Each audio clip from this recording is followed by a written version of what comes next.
Good evening and welcome again. Oh my goodness. Good evening and welcome to our Monday, May 12th meeting. Call to order, moved by Councillor Bougie, seconded by Councillor Jaworski. Be it resolved that May 12th, 2025 council meeting of the Township of South Glengarry now be opened at 6:33 p.m. All those in favor? Carried. We'll rise for the singing of O Canada.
Thank you very much. Are there any disclosures of pecuniary interest?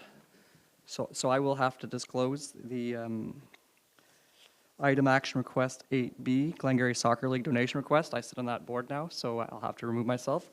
Councillor Jaworski, as you will take that over, as Deputy Mayor Lang is meeting with Mr. Ford. That's Premier Ford today, so he's in Toronto. Approval of agenda. Are there any errors or omissions noted? Anything to be taken out of consent agenda? Through you, Mr. Mayor, there are no amendments this evening. Moved by Councillor McDonnell, moved by Councillor Jaworski, seconded by Councillor Bougie. Be it resolved that the Council of the Township of South Glengarry approve the agenda as circulated. All those in favor? Carried. Approval of previous minutes. Are there any notes or omissions on that? Okay. Moved by Councillor Jaworski, seconded by Councillor Bougie. Be it resolved that the minutes of the following meetings be adopted as circulated. Previous meeting minutes, April 29th, 2025. Closed session minutes, April 14th, 2025. All those in favor? Carried.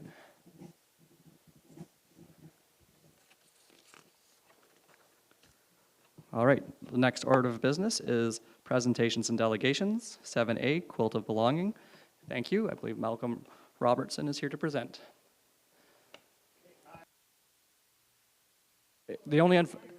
We do have to use it for the online audience, so we can hear you though.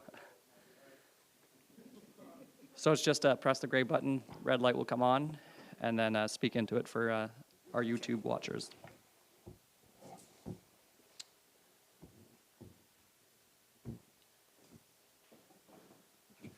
Well, Mr. Mayor, councillors, rest of the staff here, it's a pleasure to be here tonight to say thank you for the support of over 25 years of the Quilt of Belonging.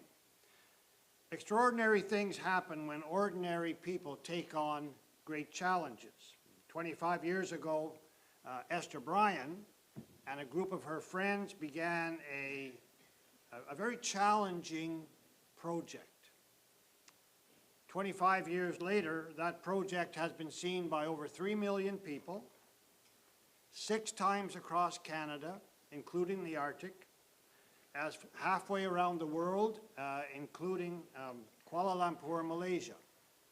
It's become one of Canada's national treasures, and we are in the process right now of actually being designated one of Canada's national treasures.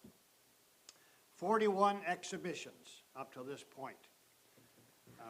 6 times across Canada, as I said, the G20, Vancouver Olympics, Kuala Lumpur, Malaysia, CNE, and the list goes on and on and on.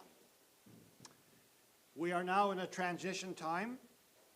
We have partnered with a new exhibition partner. It's the Three Sisters Cultural Centre of St. Jacobs, Ontario. For about 5 years, we've been working on some way to ensure that the quilt would be looked after and curated, of course, and begin another phase of its travels, hopefully around the world and wherever people want to see the story of Canada. So it's been a wonderful partnership. Tomorrow, actually, we begin the journey to Western Ontario with the quilt. It'll be housed in St. Jacobs. Our boards are going to be combined. So we, our Glengarry-based board, will still have a say in how it's run, at least for the foreseeable future. So it is an extraordinary gift to Canada, put together by, in many cases, some of your own family members over the last, first 5 years, and then, of course, 20 years more in its actual travels. So we want to make a very special presentation to you tonight. And John Towndrow, who certainly is no stranger to the area, was one of our very first chairmen. And I'm going to ask John if he would make the presentation to our mayor. John will... So I'll turn that on. Is that the idea? Okay. Well, thanks very much. Tonight we're pleased to be able to present a plaque to the people of South Glengarry. And really it's an appreciation for their goodwill and support over nearly 25 years of their association with the Quilt of Belonging. And on the plaque, which I'll hold up for the moment here, we have the symbols of the Scots and the fleur-de-lis for the French, and Ulu and the eagle to represent the First Nations and Inuit people who were here long before the Scots and the French. And these are important symbols of our Canadian heritage, and especially in Glengarry here. So we hope that it'll find a place of honor and be a reminder of the rich cultural heritage in the communities around us, and how great things can happen when everyone works together in a spirit of cooperation. So this remarkable art project began in 1998, and it took 6 years to complete. And it was created in the former township offices in Williamstown, and just for those of you who may not remember, that was generously donated by, the space was donated to the Quilt of Belonging for building the quilt by the township of South Glengarry. And even more recently, your township donated $4,000 as a grant to help celebrate 25 years of the quilt, and that was a display and an exhibit at the Williamstown Fair Hall. So many of the people who contributed to this project were from the Glengarry area, and it was really a remarkable gift to Canada. And of course, the vast majority of those who worked on the quilt were women. And they came from Glengarry and the surrounding communities. Esther Bryan, of course, lived just up the road here. She was the original artist who started the project. And so along with artists, photographers, writers, designers, craftspeople, sponsors, donors, and of course political leaders of all stripes came together to make this happen. So all this support was essential to making the project not only successful, but indeed possible. So to all the people of South Glengarry and beyond, we say a huge thank you. You've inspired one of Canada's national treasures that will continue to tell its story, that is a place for all, for many generations into the future. So I'm not sure what your protocol is for handing this plaque over, but I'd like to present it to the mayor. And the book, John. And the book, of course. We have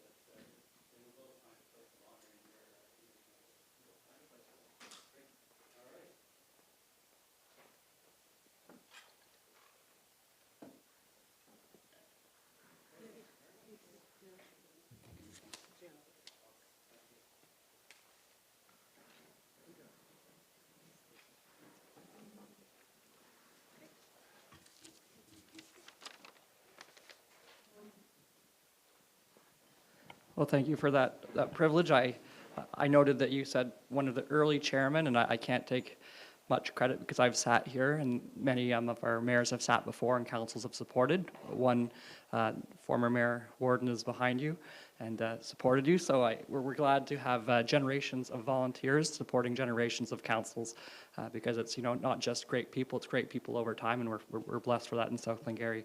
If any members of council would like to add anything? Oh, Councillor Jaworski. Thank you very much, through you, Mayor McDonald. Thank you very much for coming, and I find myself quite moved by you coming here and talking about the project and how it was recently at the fair at the board, and my children were able to enjoy it, and I was able to enjoy it with them and walk it with my mom, and it was just a very lovely experience for all of us together to just look at it piece by piece, go back and forth, find different pieces that specific parts that really meant a lot to us. It was just a really lovely experience, and kind of reliving that as I'm listening to you here. But I wanted to say thank you for coming to do this. And I'd like to really commend you for what you're doing here in terms of ensuring that it's going to have a home and ensuring that it's going to live on. Because so often we have these wonderful heritage items that there's sometimes not enough planning for the future of what happens when that group of folks who have all the momentum and the energy to take care of it, what happens if there's not that. So I just want to commend you for taking those steps, because it's also difficult to relinquish perhaps some of that overall control. So thank you so much for being so proactive in ensuring that for many generations get to enjoy the piece. Thank you. And I'm a little famous for making people applaud, so we'll just give you a round of applause to say thanks.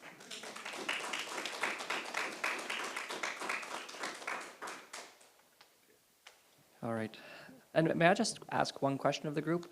Was the last time it was in Williamstown, is that kind of the last place it's been since before handing it off, or had it been somewhere subsequent? The show we had at the fairgrounds a year ago marked the 25-year anniversary.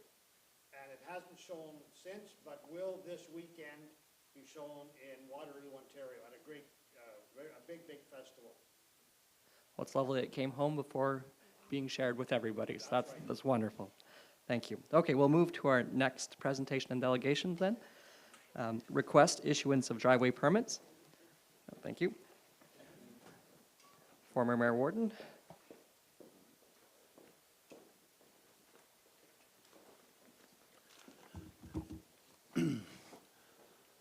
Good evening, Mr. Mayor, members of council. My name is Lyle Warden, and I'm here to ask for council to approve my driveway permit request. I'll give you a little background on the project. A few years ago, I was chatting with Ms. Haley, the planner, as I often do, bug her a lot, and I appreciate her time. I said to her, I'd like to develop my property in the village beside the curling club. And at the time, we went over on numerous things, and the PPS, Provincial Policy Statement, did not support any type of infill development. Fast forward to 2023, and the previous, the Ford government changed the regulations, and all of a sudden infill was the thing to do. And so I met with Ms. Haley and staff, and we discovered that there wasn't a building envelope. So I have an envelope on this property. It's not a big envelope, but it met the zoning measurements and all that stuff. So I proceeded to have the drawings done up by a professional designer, and this design is passive. So this unit will be built to a higher standard than what the current minimum is. And the plan is to have each unit heated with a heat pump built by Minotair. It's a Quebec company that has proprietary technology, that the unit is inside the building and it heats, cools, and does HRV all in one unit. It's pretty neat technology. Staff has the full thing, but for this presentation, I kept it just to the 3 pages. So I initially proposed what you see in front of you. So the semi is to the right of the existing unit that you may all be familiar with. It's a gray brick house behind Henderson's. And Kel, could you go to the first page? That's the third. Sorry, this is originally what I proposed. So a driveway on each side of the semi, and then the existing driveway would remain. Staff did not support that at all. Could you go to the next page? So this is what I had to revise to get my permits. Basically, I'm ready to go. I just have a few little minor things, but I had to illustrate that I could park 4 cars on the property to meet all zoning and building regulations. So basically, staff's wording to me was that this isn't something that we do, and it hasn't been done before, in a roundabout words. Another term was 1 entrance per residential property. I've searched the bylaws, and I did not find anywhere on the bylaws as 1100 or the current driveway permit bylaw. There's nothing that says residential properties are only permitted 1 driveway.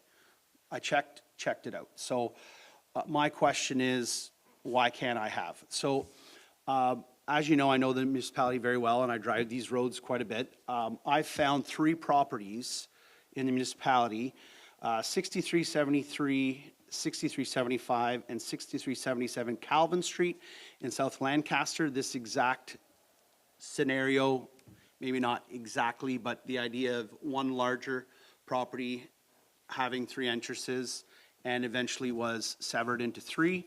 And the same on Glen Walter Park Road, the 2 lots that I believe Grant Marion bought off the municipality while I was on council. They literally did the exact same thing. They bought 2 larger lots and made them into 3 individual houses. I'm not planning to do that at this exact moment, but I want the option to be able to in the future. So if you'll go to the last slide. I also met with the CAO, and we couldn't come to a solution, so that's why I'm here.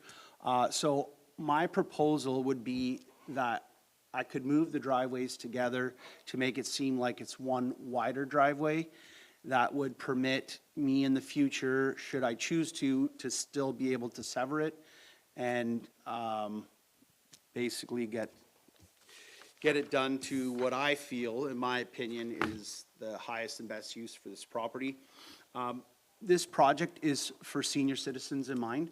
They're not large units. I'm basically catering to a larger and larger demographic in our society today. There's a lot of seniors who are finding living on their own and maintaining a home, it's becoming hard for them. And they don't want to go into like some of the options that are in Cornwall. And so I feel like I'll be able to attract, 2 seniors that are willing to move into a smaller unit, not have any maintenance to worry about. I'll be cutting the grass, I'll be looking after the snow removal, and there's no stairs. These properties are not being built to quote-unquote accessibility standards, but there's going to be no stairs. You're going to walk in the door, everything's on 1 level, so there's no steps in mind. Anyways, I think that's pretty well it. I wanted to keep it short and sweet. I am hoping council will see the need for this type of development. The PPS now supports it. As we all know, there is a housing crisis, and I feel like, yes, the driveways is over and above. I can get this built without them, but I feel like the investment that I'm making, I would like to reserve the right to sever in the future if I'm able to. Thank you for the presentation. And Councillor McDonnell had a question or comment. Through you, Mr. Mayor, I guess more of a comment, I guess, in regards to this, and just Mr. Warden and I discussed this at one point or another, just based on kind of to get an idea or kind of to explain the situation at the end of the meeting. So I don't think I have too many questions. Just I guess I'll speak in support of what Mr. Warden's asking for here, just based on, I guess I would say, the common sense. If you do look at the property as a whole, as to where the severance line would be, should you ever sever it and sell it off, and I I can't see why you would keep it together unless it's gonna be a generational ownership for, you know, for generations to come. But even for that purpose, you would eventually want to get it severed so that it is easier that, should you ever want to or have to dispose of it, you can. And I guess just having had the information ahead of time as well, based on it being a senior kind of gate, or senior geared, ownership slash, tenant, build, it does not make sense to have to to find somebody to clean the walkway over to that if we do it with the 4 parking spots all clustered together between the 2 separate dwellings. It just doesn't make sense that way. If there's Meals on Wheels being delivered, for quick and easy snow removal, you know, you can hire a contractor that way that will back in the laneway, blow the snow out. There's still ample space in the yards. Maybe the 2 closer together will make it easier that way. But for sure, I can't see the advantage to having the 4 off to the side.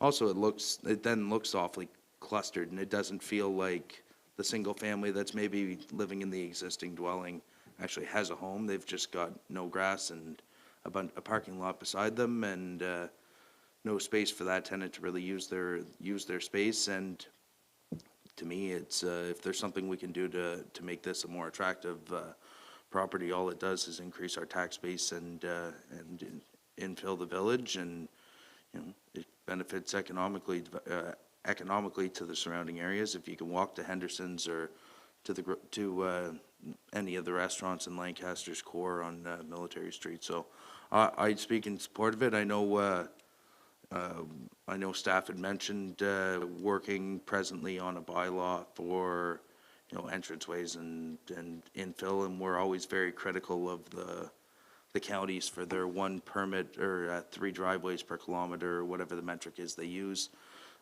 We're looking to build houses in the municipality, and if we can make it as easy as possible through bylaw, let's do it. So maybe something to look at this property for future drafting of bylaws, but I see no issue with this personally. Councillor Bougie? Through you, Mr. Mayor, thank you, and thank you, Mr. Warden, for the presentation. I'm kind of in the same sentiment as Councillor McDonald about, I mean, with the changes, and, you know, with our aging population, something that like this, I think is perfect for the village. I mean, it's a one-stop shop. This location is perfect, single floor. It would be able to, I mean, keep a senior technically in the area if they didn't want to move away. So in terms of entrance, maybe that's something we do need to look at. I don't know. Maybe it is, I mean, we need to look at bylaws all the time. So maybe it's time to revisit it and kind of look at that for infill, because again, to me, I don't have a major issue. I don't know if Ms. McDonald could have mentioned something or had some comments on this, but I mean, to me, if she's worried about the multi entrances, the last slide, which is up there, seems perfect. Driveway together, and then still able to sever in the future if needed, if that happens. But I am in support of this project as well, and I mean, I'd like to see more of these projects in the village of Lancaster and the surrounding around the township. So those are my comments. Councillor Jaworski? Thank you, through you, Mayor McDonald. And thank you very much, Mr. Warden, for coming to talk to us about this. I mean, it's one of those ones where, you know, staff can make, I mean, obviously staff will be making a recommendation because that's how these work when there's a delegation, but it's one of these items too where council has a prerogative to approve something when there's, like when the building code and whatnot is not as prescriptive as in other places. So I think that I do prefer the proposed revised drawing, because I also think overall it ends up with less pavement overall, and that's kind of a beef of mine, is how much pavement we put to accommodate cars versus how much we try to allow for homes and green space. So I think that, and I mean, honestly, the one dig I would give is it's too bad it's not 2 stories or 4 units, you know what I mean? Like talking about densification, and yeah, I mean, in terms of location, you can't get any better than that in terms of, having the kind of housing that we need, and, you know, allowing for folks to get around, not necessarily needing a car. And I mean, the very first one where the four stalls are kind of like in a cluster, to me, but when I look at that, I'm like, all I can see is people arguing all the time on, can you move your car so I can get my car out, and whose car is whose, and That was the redesign to get the permit issued. Yeah. So that there conforms to the PPS. Right, yeah, no, I And- agree, and, but to me, it but- just seems like it but could be a yes. headache to cause. But anyways, no, so thank you Yes. for coming, Yes. and I look forward to the next discussion that we'll have on this one. Thank you. Great, thank you all very much. Was there any other questions, sir? No, I'm good. It seems like we're so far supporting. We'll get that staff report in the next meeting or two, and you should hear from us shortly thereafter. Thank you very much. Have a great evening. Thank you very much, Lyle. Okay, so then next up on the agenda is action requests. This one is by Ms. Haley, moved by Councillor Bougie, seconded by Councillor McDonnell. Be it resolved that staff report 2025-51 be received and that the response to the proposal submitted by Move Energy that council direct administration to select one of either option 1, decline Move Energy's proposal and not proceed with the installation of EV charging stations at the Collins Street Municipal Parking Lot, or option 2, enter into a land use agreement with Move Energy for the installation and maintenance of 4 EV charging stations at Collins Street Municipal Parking Lot, and furthermore, the administration negotiate a revenue sharing arrangement, as part of the agreement, or option 3, issue an RFP for the supply and installation of EV charging stations at Collins Street Municipal Parking Lot. Mrs. Haley.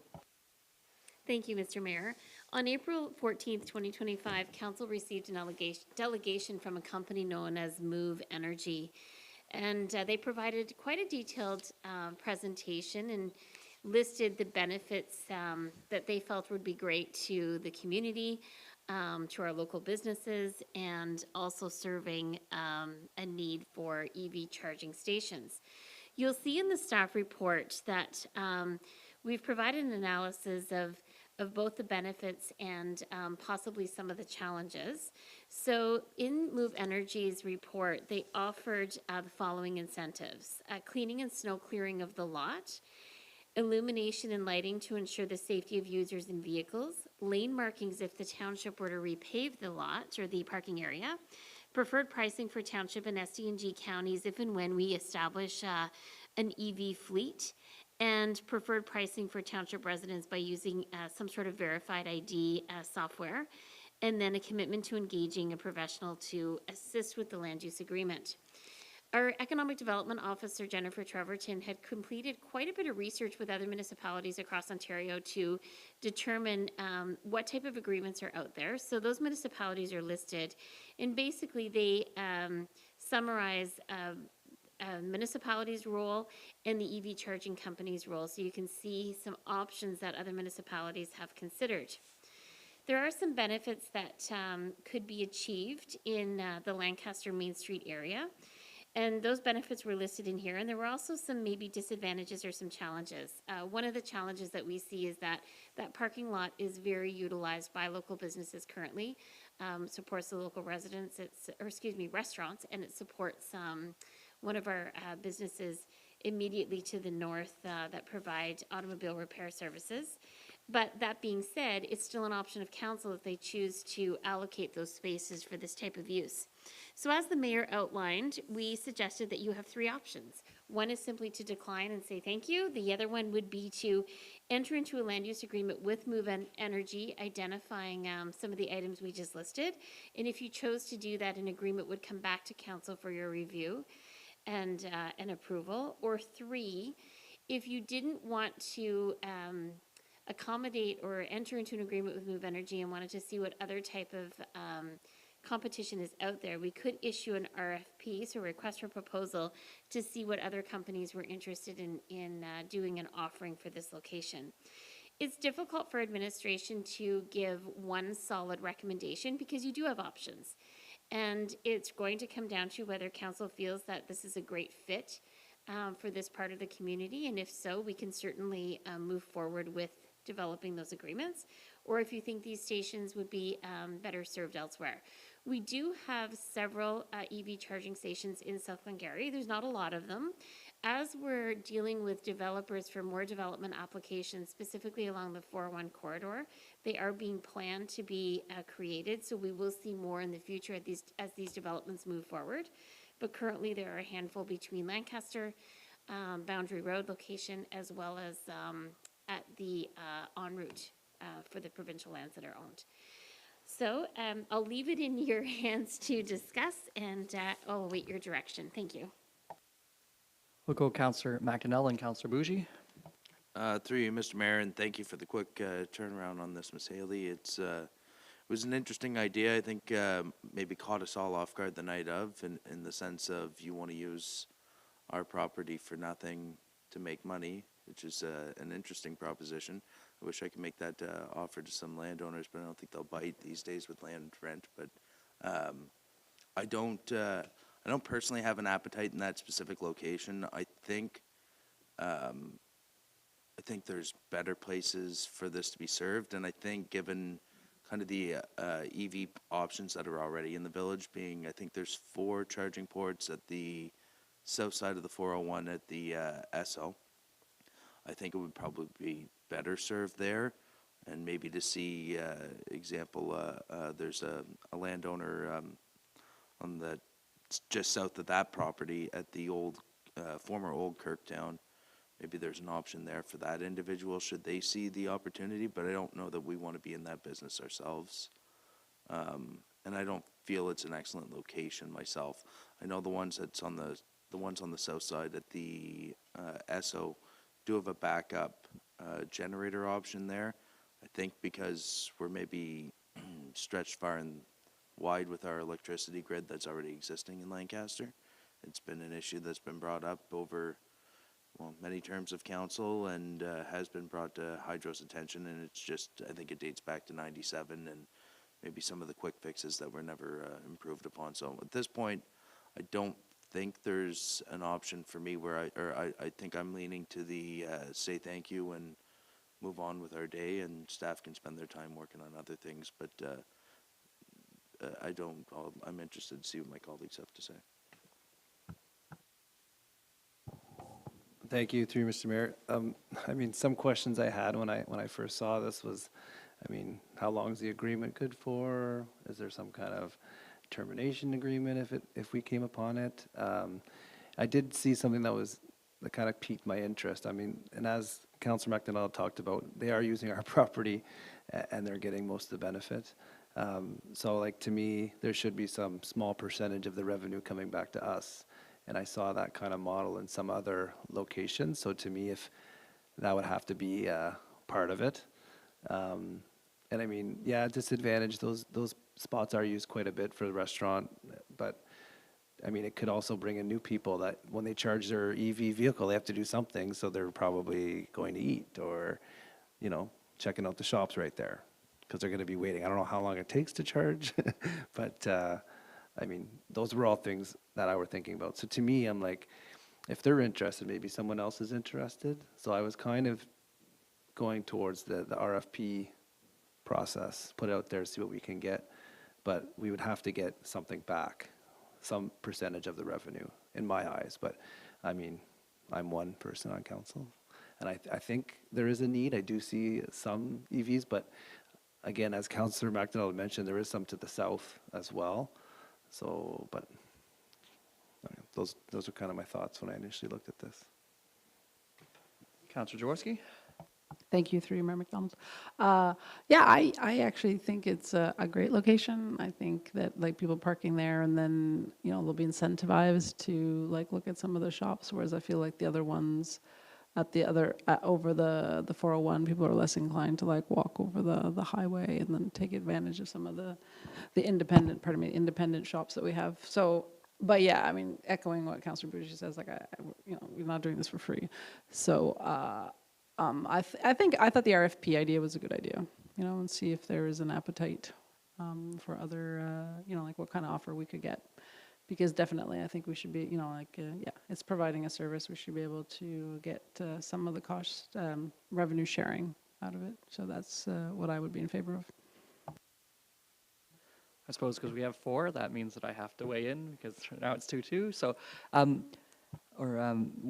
the property that it's at, like that's not really, I'd say, used frequently by just people driving through because of the owner beside it, but it is our parking lot, so we do get to choose.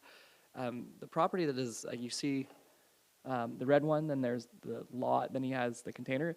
In front of like that fairly big lot, is that also South Glengarry property? Do you know offhand? I'm sorry to ask a question like that. So further west than the St. Pierre property with the cage? So I think you mean east, Mr. Mayor. I do mean So east, yes. then it is owned by South Glengarry, yes. It's currently not really established as a parking lot. There would have to be infrastructure work completed to, level it out, bring in granulars, pave it to establish it more as a real parking lot, if you would. And I don't believe we have it signed as a parking lot either. This location we do. So that would cost some additional dollars from the township to prepare it to be a parking space, but it could potentially be an option. I would want to seek the input and advice from the General Manager of Infrastructure Services, though, to ensure that there's no issues from her perspective before we would say we would be able to commit that land. No, that's a fair question. Councillor Jaworski, or a fair comment? Sorry, just one item I forgot to mention is, one thing I do find that kind of corner or that strip along the rail side often looks unkept, and particularly the side on the west side of the road. But I feel like this project would help make that piece more aesthetic pleasing, so I wanted to put a plug for that. Okay, then I suppose it seems like there is enough support to do an RFP in that regard. I don't know if I can, like, if somebody comes back and we get an RFP and they would be willing to, say, remediate the land and it was possible slightly more to the east, that might be an option to consider, but that's not direction of council, just something that if there could be, like, somebody pay to make it into a parking spot further away, that might be also an acceptable solution, but we'll get those answers from an RFP. So then I will read option 3 again, just to read it through. So moved by Councillor Bougie, and I'll just change it to, or it doesn't matter, seconded. Seconded by Councillor McDonnell. Option 3, issue an RFP for the supply and installation of EVB charging stations at the Collins Street Municipal Parking Lot. All those in favor? Carried.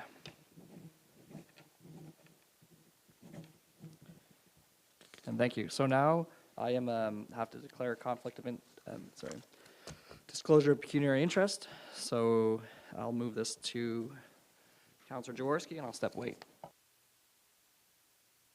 So I need yes, thank you. So do I go ahead and I read the resolution to begin? Okay, perfect. Okay, so this is the resolution for Glengarry Soccer League donation request, and it's moved by Councillor McDonnell, seconded by Councillor Bougie, I'm sorry.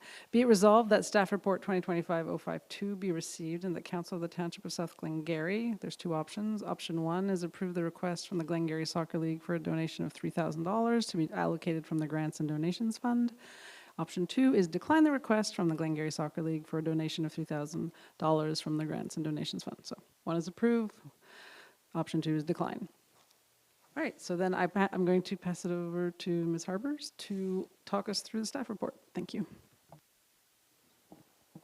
Thank you. So this report is from a request from GSL Glengarry Soccer League, which is the attached letter to the report, requesting $3,000 to cover their rental fees and help with their South Glengarry participation, which I think has to do with equipment purchases and such. One thing I did want to add that isn't in the report that I was reminded of today is $10 from each registration in South Glengarry, like every South Glengarry registrant that plays at Charlotte or North Lancaster, $10 of that is then given back to the township. I haven't confirmed what that exact amount is per year, but just something to add to this report when considering the request. Thank you. Councillor Bougie. Through Councillor Jaworski, when I first read this over, I saw the $3,000, and I was, a little taken back, but, there's I guess some other things included in that, but it seems like with the changes in fees, it's going up $360. So $760 last year. I mean, that might change a little bit depending on the scheduling or whatnot. So potentially go $760 going up to $1,120. So to me, and maybe to help offset the cost, maybe something like $500 if they requested it through grants and donations. But to me, like, we don't subsidize, well, we do subsidize, but we don't give additional funds to kind of subsidize the other sports that we kind of run in the township. It's almost at a cost basis, cost recovery basis. And I mean, GSL is a great soccer league and definitely want to support them, but to me, I felt like maybe a $500 request would have been more, I guess, accurate, but that's kind of how I saw this. Councillor McDonnell? Through you, Councillor Jaworski, I'm just looking back through my council notes, looking back to, I didn't do this ahead of time, but I was looking to see what we had approved with some of our other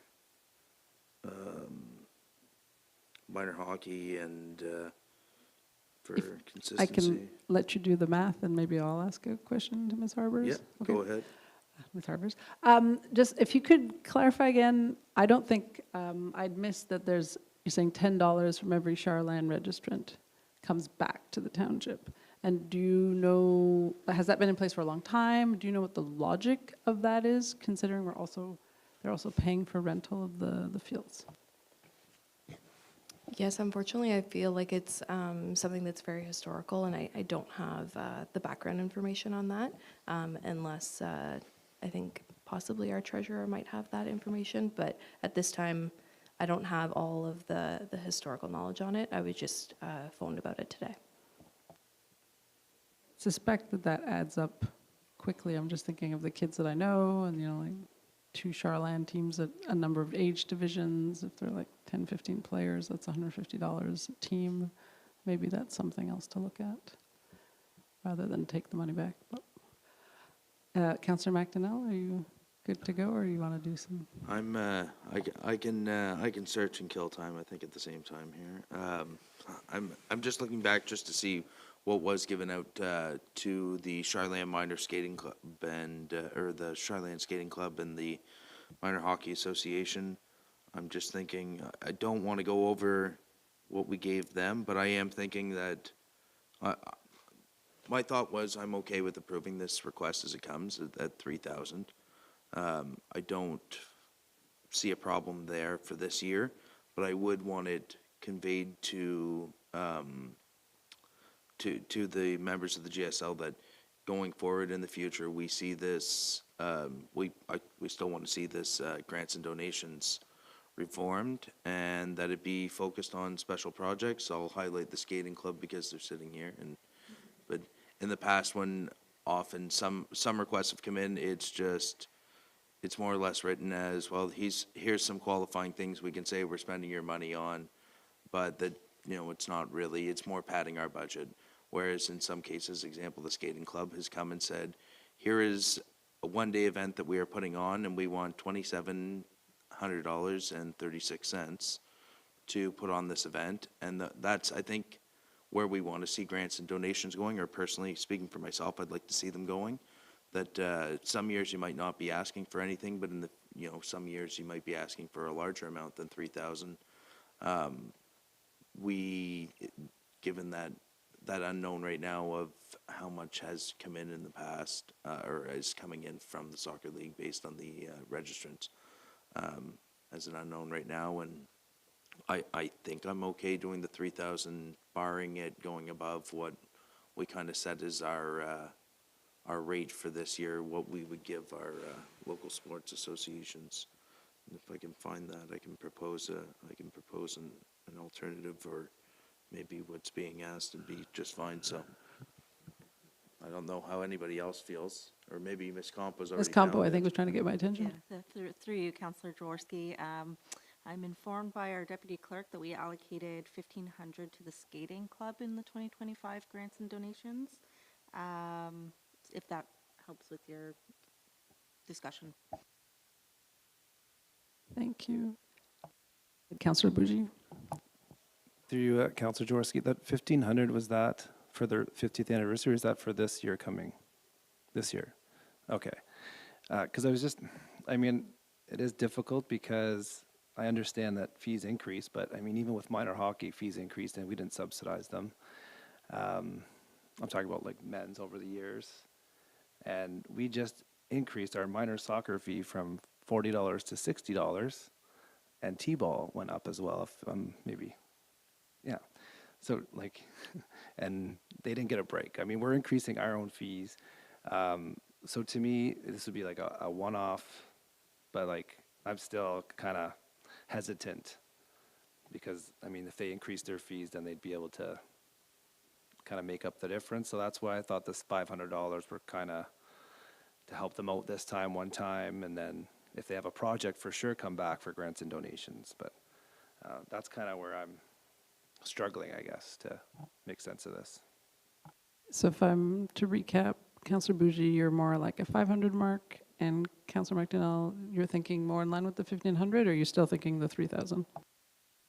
Through you, I think I'm comfortable at the 1,500. I don't think it's fair to the other sports associations. The argument could be made that we do give board revenue and ad revenue, which is on the agenda tonight, specifically to the arena ones. I know Councillor Bougie did bring up, T-ball, but as well. But if you don't ask, you don't get, I guess, is the other side of that as well. But I'm fine doing the 1,500 for this year.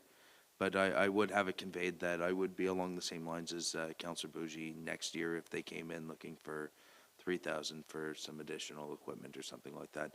I'd like to see specifics and kind of some general maybe some achievables out of the money we're going to give them.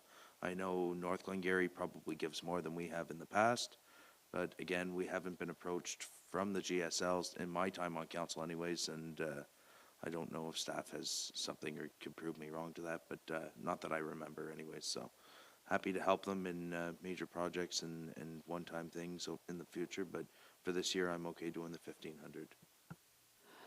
Okay, so there's just the three of us. So, so I also am in line with I think, what the process that we followed for grants and donations. Sort of, we said these kind of groups would get X, and these kind of groups would get Y, and I think for my opinion, it follows that 1,500 for GSL would make sense. So I guess we need.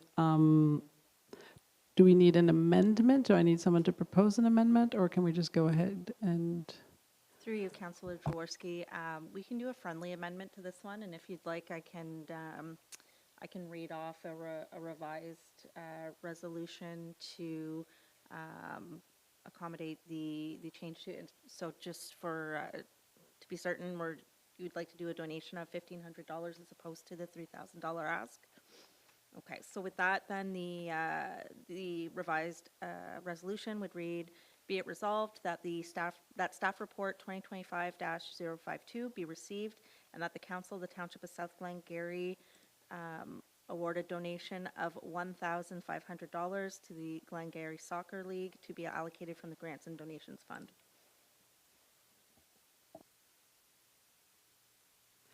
One thing before I call the vote, I just perhaps, to emphasize the idea that, we're looking at these becoming project-based. I think I'd like staff, when they go back, consider, if other members of council, that this idea of the $10 coming back, that might be really not. I mean, it sounds like if it's sort of new information, then it sounds like perhaps it's not that material to us, but it might be very, very material to them, and it might be, and it seems like an odd thing because we don't do that with the other groups. But that's just, I don't know if other members of council are okay with that, but. Through you, Councillor Jaworski. I would agree. I think unless there's the only barring staff using that or justifying that for maybe some, do we do some programming or scheduling for them, or maybe registration that maybe that's included to cover the cost maybe, but I don't know that we do that anymore or still do, or what the protocol is there. I haven't registered a child in my life, so. Through you, Councillor Jaworski, we book the fields for them, but we don't do any support with regards to their programming. They do their own scheduling and equipment and such, but I think it has to do with the fact that there's soccer registrants that are youth in our community that are being registered and having programming through GSL as opposed to our own Charland Minor Soccer program. So it could be to cover that portion of it, because the youth aren't registering in our program, they're registering for GSL. But I can certainly get back to council on, the amount that actually was brought back to the township over the last couple of years, and we can see if we'd like to, if council would like to consider not having that in the future to help them with their own funds. Thank you. Yeah, I think that would make a lot of sense to bring back, because it sounds like we'd have a whole discussion too, but you're talking about Charland Minor Soccer and just how all this fits together. So it's okay, I don't need to repeat the question because our clerk read it so well for me. So I'll call the question. All those in favor of option 1, which is a donation of $1,500? Okay, carried. Thank you very much. I'll pass it back to Mayor McDonald.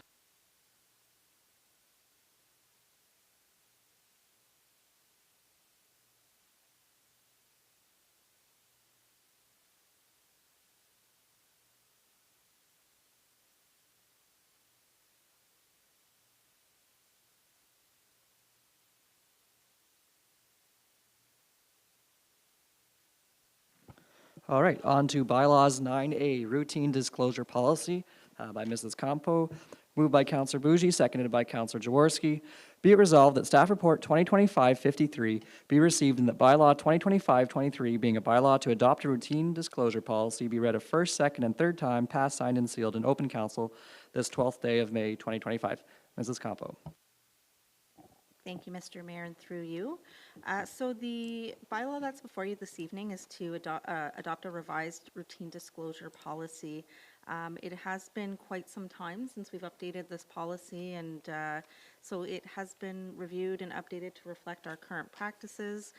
There isn't anything in there that's vastly different other than the formatting. Subject to any questions, this is just pretty well housekeeping update. Are there any questions? Would some call this an information bank? No, this would not fall as an information bank. This one would fall under policy. Excellent, thank you very much. All those in favor? Carried.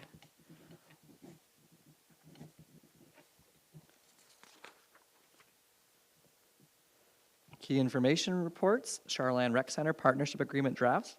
Ms. Harbers?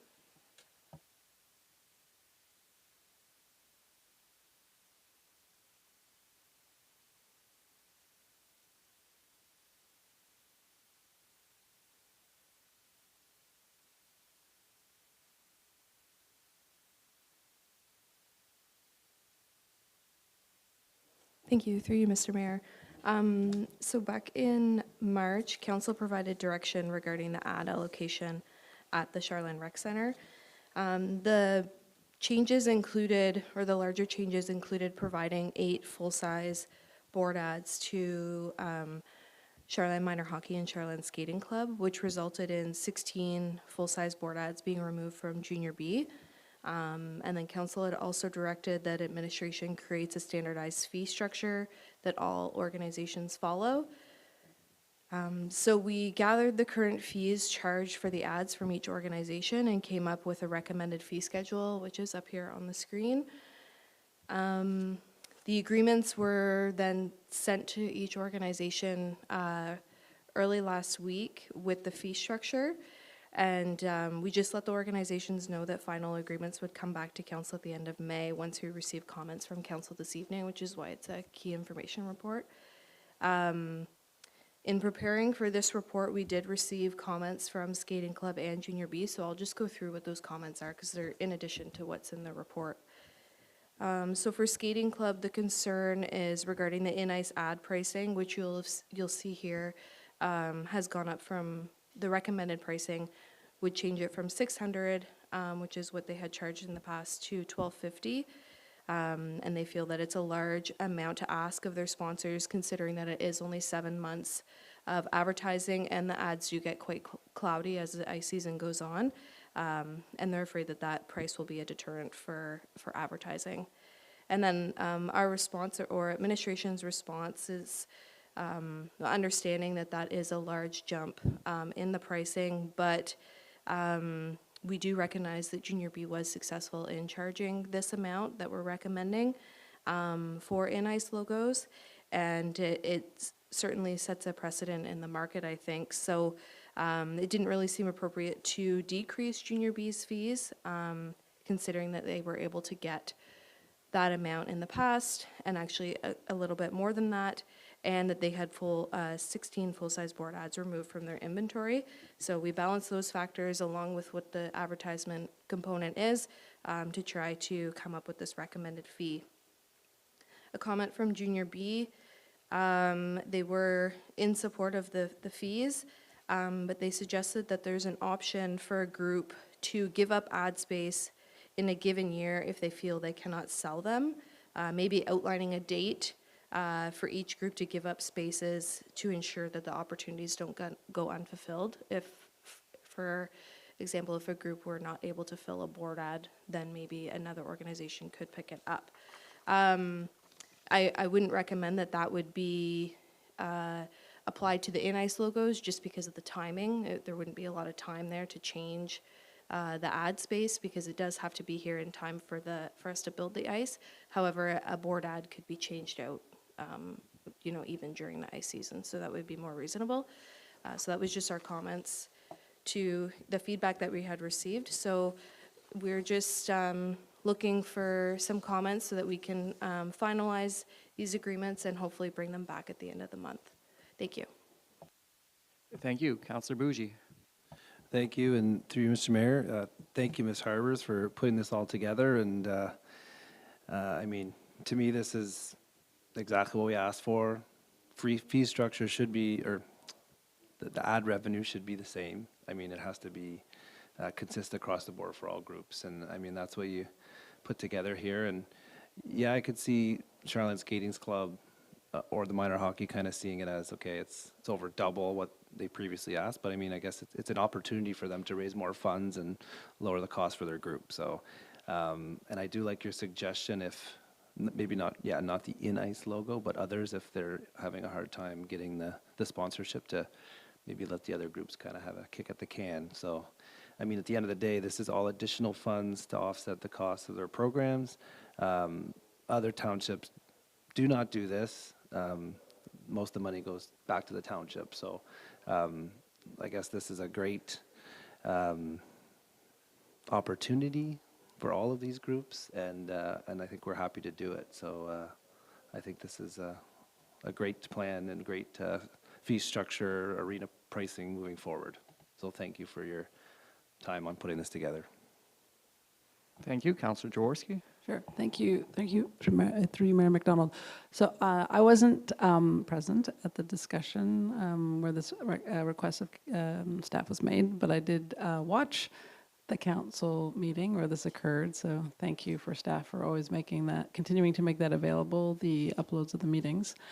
And I guess not to be contrarian, but I want to offer sort of a counterpoint where, and this, again, like our own experiences and what we work in, obviously color our view on things. But, I work in an industry where what would be viewed as competitors, like you don't, like discussing like a fixed price for what are in essence competitors for the spaces, like it's not done like in the what I work in.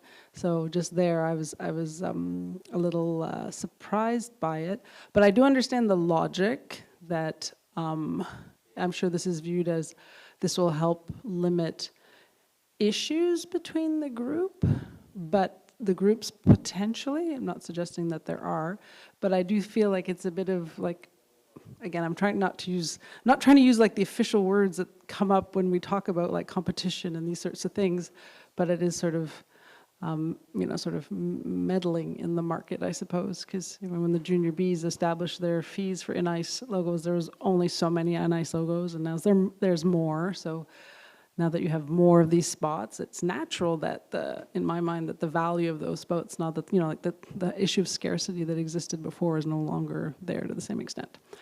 And I can understand why I'm kind of the same mind of the minor sports groups that being forced to go to their sponsors and being asked to, double their contributions. I can completely understand, and I would be uncomfortable also. And part of me feels like if there's a floor, it's more to protect the township in the sense that, well, if you're going to be getting revenue off an asset that is ours, at a certain point, it's so low that it doesn't make sense anymore, and we should have that funds. So I kind of look at it, there should be a ceiling to protect the township, not necessarily to smooth out issues between the groups, because I feel like things like that, they sort themselves out pretty quickly. You might have an issue at one time, but over time, people learn to work in the same market. So I don't think I don't have an issue with a minimum pricing, but I don't agree with the big jump, and particularly the in-ice logos. The other issue I wanted to mention, if we're going to start getting really granular about this, is that certain arena boards, regardless of size, certain placements have much more value. So again, I feel that's where that like set pricing doesn't necessarily make sense. Like if I were to, like if this was my business and I would want to set a price, I would likely have different pricing for different boards because certain places have different values. And as I recall, when this was first talked about like 3 years ago, I think there was a map circulated of the arena and the different board spots, like the numbers that were associated with them. And I think that might be something that, I don't know if that is already detailed on who gets which spots. But I had the opportunity to talk to the new minor hockey president, who, for her, this is all new, and it's interesting to see someone look at something like this with cold eyes. They have lots of interesting questions, but that was one specifically about how are those specific spots chosen, and also the issue. I think it's great that we've been doing this year over year because I think it makes sense with the changes that we knew were going to be coming, or certain vision of sort of making this more equitable. But at some point, I think we do have to come to maybe more of a multi-year program so that these different groups who do have sponsors who want to do multi-year agreements, that they can do those without having a concern that, at some point, I'm not saying necessarily that we're there yet, but I think at some point we need to work towards that. So, I don't have an issue with the minimum pricing, but certainly I have a concern with the in-ice logo cost increase that's being suggested. Thanks. Councillor McNell. Through you, Mr. Mayor. Sorry I had to run off there, take a call. I caught, I think, most of what Councillor Jaworski was sharing, and sorry, Ms. Servich, for missing your presentation. I did read it and had a chance to talk to a few people about it. I don't think I have an issue with what's being presented by staff as recommended pricing. I don't want a ceiling. I want a floor. That's what it's got to charge. If one person can get it, everybody can get it, in my opinion. If fundraising is not hard, getting sponsors fundraising is hard, getting sponsors is hard. It is not a fun job, but somebody has to do it. And if it's so attractive that everybody's going to jump all over it, then we might as well bring it in-house and get the top dollar and subsidize them even more. And I don't think we want to do that, and I don't think Ms. Serpich has the bandwidth to do that.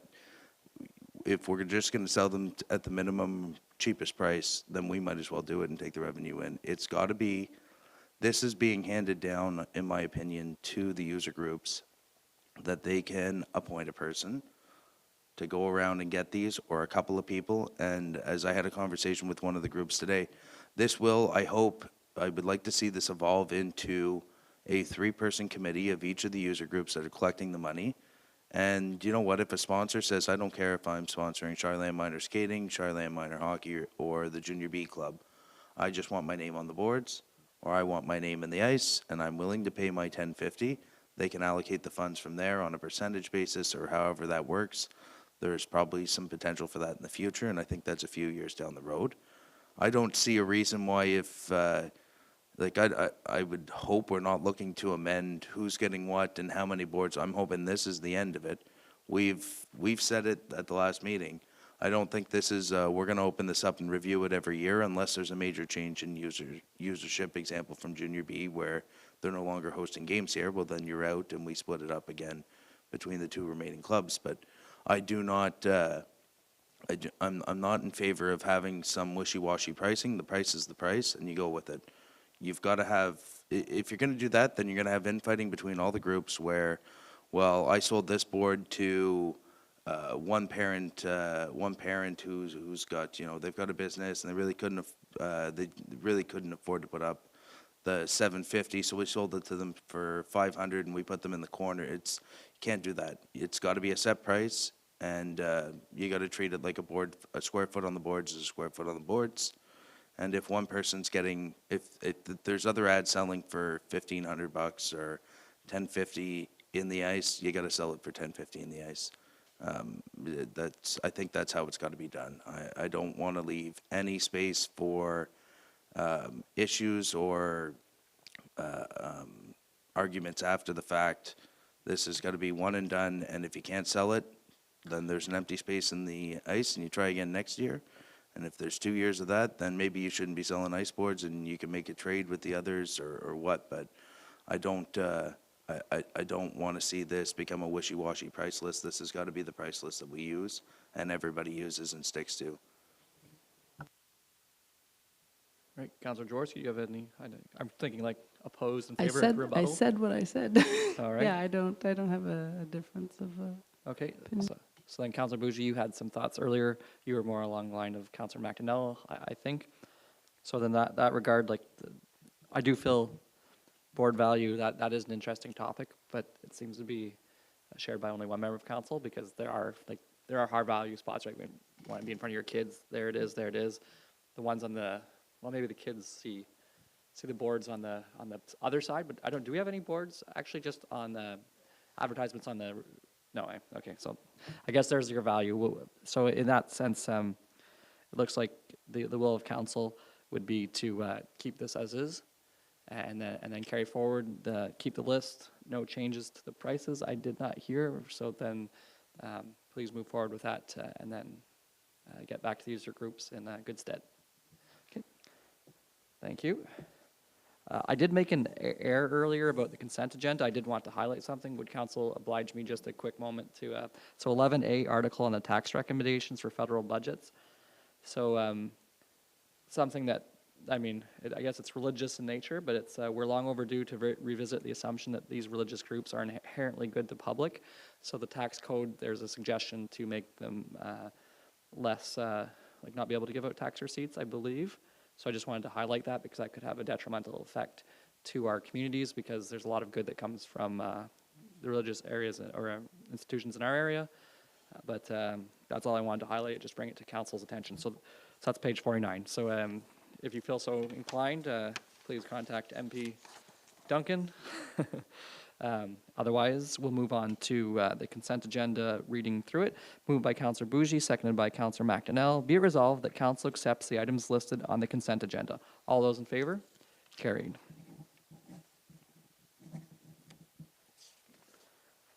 Board and committees, I believe there's only one airport meeting. Am I correct with that? So either Councillor McDonnell or Councillor Bougie. Yeah, I'll just pull up my notes from that meeting through you, Mr. Mayor. Just some small highlights. There was nothing overly contentious discussed. It was more or less a first meeting of the year, bring everybody together, have the conversation. We've both the city and municipality have new CAOs since, and it was good to get everybody in the same room, except the CAO of the city didn't show, so we can pick on him for that. just some small updates out of it, mostly out of the airport manager who continues to do a good job for us at the town, or at the airport, managing the day-to-day. Some highlights he gave out at the meeting that I thought were notable. Last year, 600 students were trained through Cornwall Aviation at our airport. So it's an interesting feat. It puts them up, we're told, in the upper echelon of Ontario training schools or training organizations that are training pilots.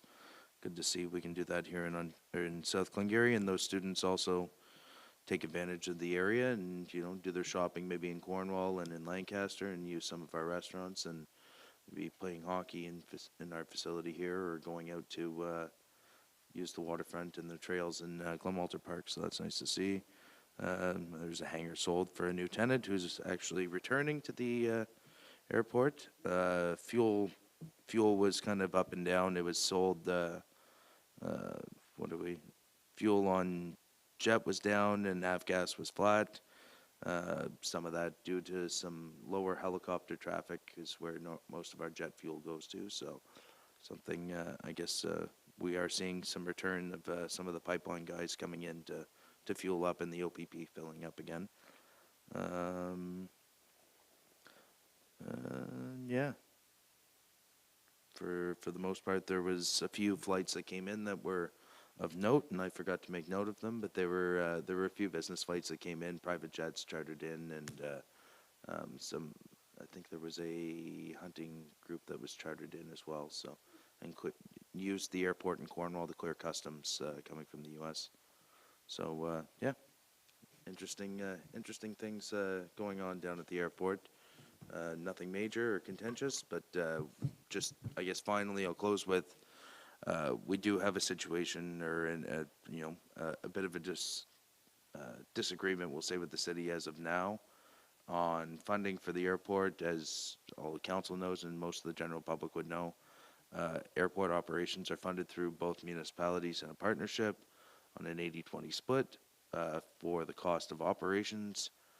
We have budgeted for our part. The city for 2025 did not, and are rightly, wrongly, in a roundabout way, claiming that reserves and surpluses from the airport annual budgets were, a good portion of that is their money. So there's enough there to run the airport for a year. So hopefully we can continue to work with our counterparts at the city to come to maybe a resolution in that. Emptying the reserves is not paying your fair share, in my opinion. It's my opinion, but I'd like to see them either see the value in the airport, whether it's the countless organ transplants that are flown in and patients that are airlifted. Last year was a young girl airlifted out of our airport to CHEO, who was a Cornwall resident, saved her life there was one as well out of Cornwall too. There's a serious value there, and I've asked a few of the councillors in Cornwall to put the value on a life and put it in writing for me, but they won't say a life is worth 120,000 or less. So we'll keep working towards a nice resolution there, though. You do have a way with words. Well, thank you for that update. We'll go into closed session then. So moved by Councillor Jaworski, seconded by Councillor McDonnell. Be it resolved that council convene to closed session at 7:47 p.m. to discuss the following items under Section 239(2) of the Municipal Act SO 2001. A meeting or part of a meeting may be closed to the public if the subject matter being considered is C, acquisition or disposition of land, specifically agreements relating to municipal property interests. All those in favor? Carried. So we'll now go into closed session.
All right, coming out of closed session, moved by Counselor Bougie, seconded by Counselor Jaworski. Be it resolved that council rise and reconvene into open session at 8:40 PM without reporting. All those in favor? Carried. Closed session moved by Counselor McDonnell, seconded by Counselor Bougie. Be it resolved that administration be directed to carry out all actions as specified in the closed session minutes. All those in favor? Carried. Confirming bylaw, moved by Counselor McDonnell, seconded by Counselor Jaworski. Be it resolved that bylaw 2025-24, being a bylaw to adopt, confirm, and ratify matters dealt with by resolution be read a first, second, and third time, passed, signed, and sealed in open council the 12th day of May, 2025. All those in favor? Carried. Adjournment, moved by Counselor Bougie, seconded by Counselor Jaworski. Be it resolved that the Council of the Township of South Glengarry adjourn to the call of the chair at 8:41 PM. All those in favor? Carried. Have a good night, everyone.